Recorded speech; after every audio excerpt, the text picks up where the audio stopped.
नमस्कार, मैं हूं आपके साथ अंकिता पाल। ब्रीडिंग की शुरुआत करते हैं।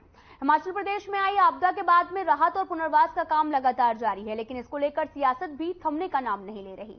आपको बता दें कि गुरुवार को एक बार फिर से नेता विपक्ष जयराम ठाकुर ने सरकार पर झूठ बोलने का आरोप लगाते हुए घोषणा के बाद अब तक आपदा प्रभावितों को राहत न देने की बात कही है। और साथ ही आपको बता दें कि जयराम ठाकुर ने सरकार पर आपदा प्रभावितों के साथ राजनीति करने का भी आरोप लगाया है। जयराम ठाकुर ने प्रदेश सरकार पर भी हमला बोलते हुए कहा कि कांग्रेस जब से सत्ता में आई है लगातार झूठ बोल रही है। वहीं आपको बता दें कि वाटर सेस को लेकर भी केंद्र और राज्य सरकार के बीच में तनातनी देखने को मिल रही है। साथ ही आपको बता दें कि बीते दिनों जब केंद्र की ओर से वाटर सेस हटाने के लिए सुझाव पत्र भेजा गया, इस पर डिप्टी सीएम मुकेश अग्निहोत्री ने इसे राजनीति से प्रेरित पत्र बताया, जिस पर अब नेता विपक्ष जयराम ठाकुर ने जवाब देते हुए कहा कि पत्र न केवल हिमाचल को भेजा गया था, बल्कि हिमाचल के अलावा उत्तराखंड, जम्मू कश्मीर को भी भेजा गया है। वहीं उधर बाहरी राज्यों से आने वाले वाहनों पर लगाए गए टैक्स को लेकर भी जयराम ठाकुर ने कहा कि यह टैक्स हिमाचल प्रदेश के पर्यटन क्षेत्र को पूरी तरह से तबाह कर देगा।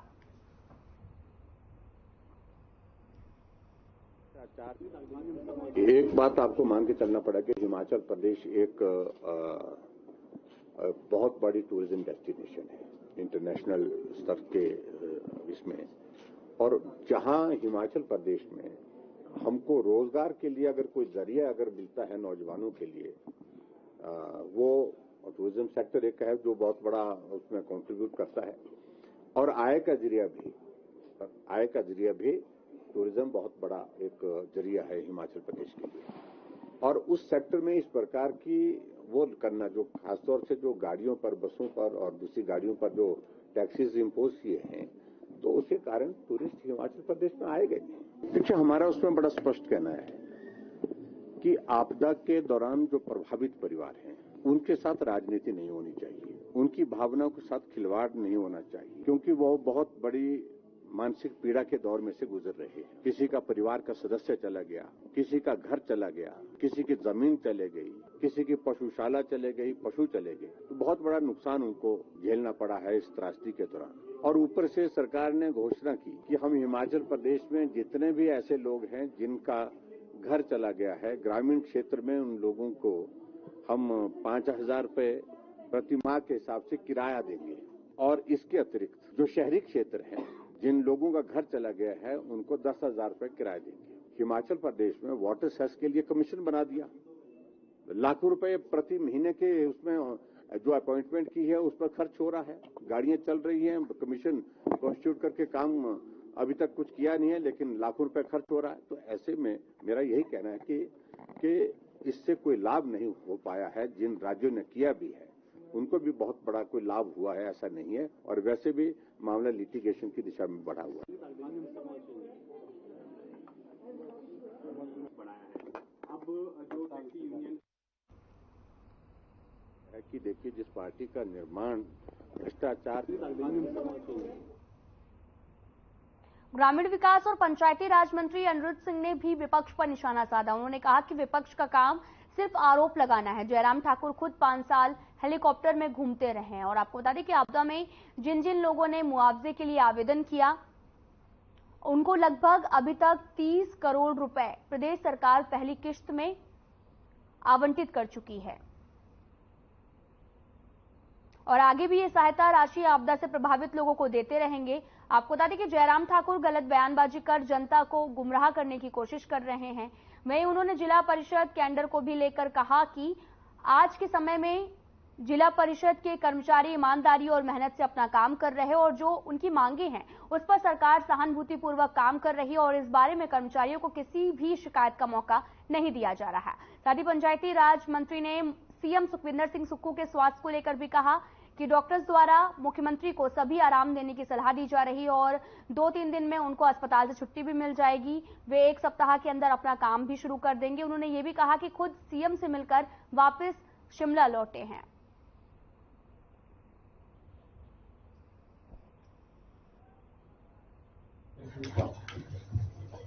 ये तो एलिगेशन लगाना है और जयराम जी मेरे को लगता है वो तो 5 साल अपने ही हेलीकॉप्टर में घूमते रहे और तभी सत्ता से बाहर हुए और एक ईगो लेके जो है पूरे प्रदेश में घूमते रहे। और मैं उनकी जानकारी के लिए आपके माध्यम से बताना चाहूँगा, जिसने भी अप्लाई किया है उनका प्रोसेस चल रहा है। जो किराए की बात है, अर्बन और रूरल दो करे हैं। इसके अलावा जो आपदा की बात करी है कि आपदा में किसी को पैसे नहीं मिले, मैं बताना चाहूँगा जयराम जी अपने ही जिले में थोड़ी जानकारी ले लें, ना कि दिल्ली बैठ के या इधर उधर घूम फिर के जो मीडिया को गुमराह करे और लोगों को गुमराह करे। करीबन 70 करोड़ की डिमांड जो है वो मंडी जिले ने करी थी और 30 करोड़ रुपए जो जिलाधीश डीसी महोदय हैं उनके द्वारा वितरण भी हो चुका है। उसमें घरों का भी है, जो 7 लाख रुपए घोषणा पहली किस्त 3 लाख रुपए ऑलरेडी इशू हो चुकी है। 1-1 लाख रुपए जो घर डैमेज का था वो भी इशू हो चुके हैं। 30 करोड़ रुपए आज की डेट में ऑलरेडी जो है लोगों तक पहुंच चुका है पहली किस्त, और 70 करोड़ रुपए उनके पास टोटल 70 करोड़ रुपए की डिमांड थी जिसमें 40 करोड़ रुपए उनके अकाउंट में पड़े हैं। ये आप लोग फिजिकली भी उनसे आप पूछ सकते हैं और बातचीत करके। तो जयराम जी अपनी जो है लोगों को गुमराह करने की बजाय गरीब लोगों की मदद करे, उनके लिए आवाज उठाए कि इसको ये जरूरत है, इसको ये दे दो, तो उस पर विचार करेंगे।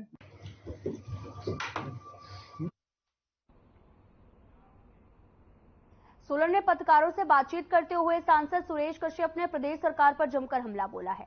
आपको बता दें कि शिमला संसदीय क्षेत्र के सांसद सुरेश कश्यप ने प्रदेश सरकार को हर मोर्चे पर विफल करार देते हुए कहा कि प्रदेश सरकार झूठ बोलकर सत्ता पर काबिज हुई है और यही कारण है कि सरकार हर मोर्चे पर विफल साबित हो रही।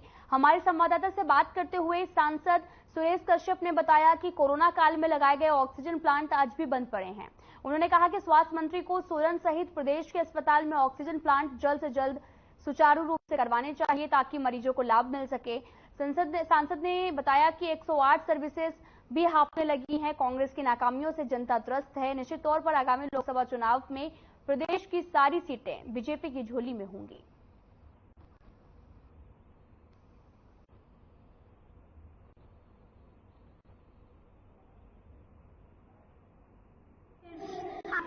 सरकार जो है निश्चित रूप से पूर्ण रूप से फेल हो गई है। चाहे हम विकास की बात करें, जब विकास के मामले सारे विकासात्मक कार्य पिछले लगभग 1 वर्ष की सरकार का होने का विकास ठप पड़ा है।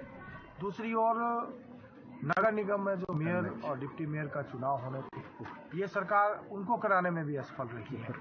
और आज हम चाहे कानून व्यवस्था की बात करें, चाहे स्वास्थ्य की बात करें, हम चाहे अन्य क्षेत्रों की बात करें, जिस प्रकार से पूरी व्यवस्थाएं चरमरा गई हैं, तो मैं समझता हूं कि सरकार जो झूठ बोलकर सत्ता में आई थी और झूठी गारंटियां देकर सत्ता में आई थी, आज जनता के सामने एक्सपोज हो गई है।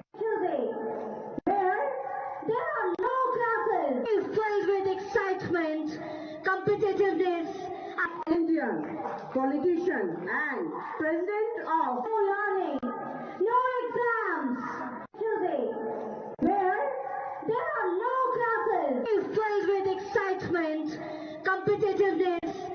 Indian politician and president of no learning, no exams. Today, where there are no classes, is filled with excitement, competitiveness. Indian politician and president of no learning, no exams. Today, where युवा कांग्रेस ने जिला मंडी में पहला vote for India campaign launch किया, जिसमें युवा कांग्रेस के प्रदेश media cell के चेयरमैन डॉक्टर चंदन आड़ा विशेष रूप से मौजूद रहे। साथ ही युवा कांग्रेस के प्रदेश प्रवक्ता डिंपल शर्मा, जिला युवा कांग्रेस अध्यक्ष तरुण ठाकुर, NSUI से हरविंदर और जितेंद्र ठाकुर ने भागीदारी सुनिश्चित की।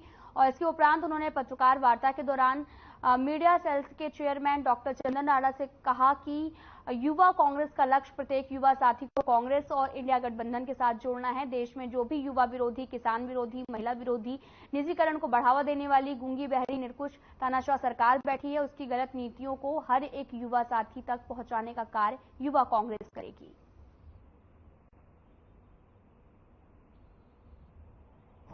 बताना चाहूंगा कि हमारी भारतीय युवा कांग्रेस किस तरह से 2024 का जो आने वाला जनरल इलेक्शन है उसकी तैयारियां कर रही है।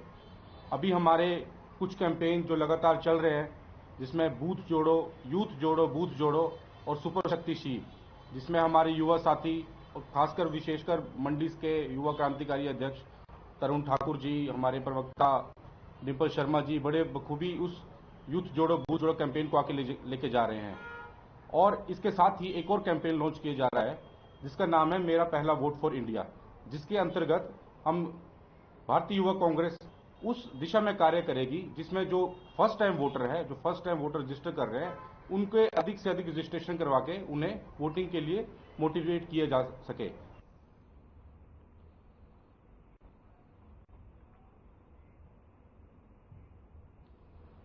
वहीं सिरमौर जिला मुख्यालय नाहन को तालाबों के शहर और सुंदर पार्कों के लिए जाना जाता है और एक ऐसा ही पार्क है जो शहर के बीचों बीच बना ऐतिहासिक रानी ताल बाग, जो कि रियासत काल में तत्कालीन महाराजा ने बनवाया था। ये पार्क स्थानीय लोगों के साथ साथ पर्यटकों के आकर्षण का केंद्र भी बना रहता है। साथ ही आपको बता दें कि ये पार्क नगर परिषद के अधीन है और इसकी देखभाल नगर परिषद करती है। अब इस पार्क के सौंदर्यीकरण को लेकर नगर परिषद ने कार्य योजना बनाई, जिसके तहत यहाँ पर आकर्षक लाइटें भी लगाई जाएंगी और साथ ही नई पुष्प वाटिकाएं बनाकर उसमें सुंदर फूल लगाए जाएंगे। साथ ही इनकी उचित देखभाल की व्यवस्था भी की जाएगी। रानीताल पार्क हमारा एक महत्वपूर्ण पार्क है जो कि शहर के मध्य में स्थित है, जहां पर बहुत सारे लोग टहलने जाते हैं। हमारे सीनियर सिटीजन हैं, हमारे युवा वर्ग के लोग हैं, वो सभी लोग वहां पर टहलने के लिए जाते हैं। और हमारा एक भव्य मंदिर भी नगर परिषद का वहां है। तो वहां से हमें कुछ कंप्लेंट्स मिल रही थी, तो उसको हमने ध्यान में रखते हुए इस पिछले हाउस में यह डिसीजन लिया गया है कि जो भी वहां पर लाइट्स की व्यवस्था है उसको और सुचारू रूप से बनाया जाए और जो हमारी पार्क्स में फैंसी लाइट्स होगी उनको वहां पर लगाया जाए, ताकि आने जाने वाले लोगों के लिए वहां पर अच्छी सुविधाएं हम दे सकें।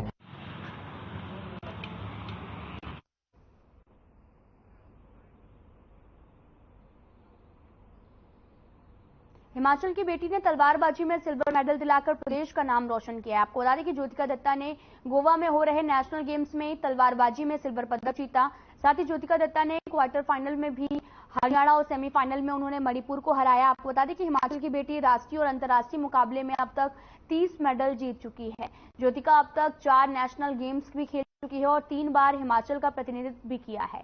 आपको बता दें कि ज्योतिका दत्ता ने हिमाचल की स्पोर्ट पॉलिसी में बदलाव कर इसमें तलवारबाजी को शामिल करने की मांग की और ज्योतिका दत्ता खेल मंत्री विक्रमादित्य सिंह से भी मिली और तलवारबाजी को भी खेल कोटा देने की मांग की है।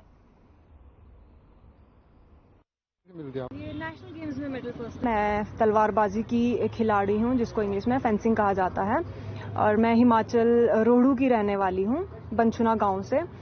मैंने अभी नेशनल गेम्स गोवा में हिमाचल को सिल्वर मेडल दिलाया है। नेशनल गेम्स में ये हिमाचल के लिए फेंसिंग में पहला मेडल है। फिलहाल इस बुलेटिन में इतना ही। नमस्कार।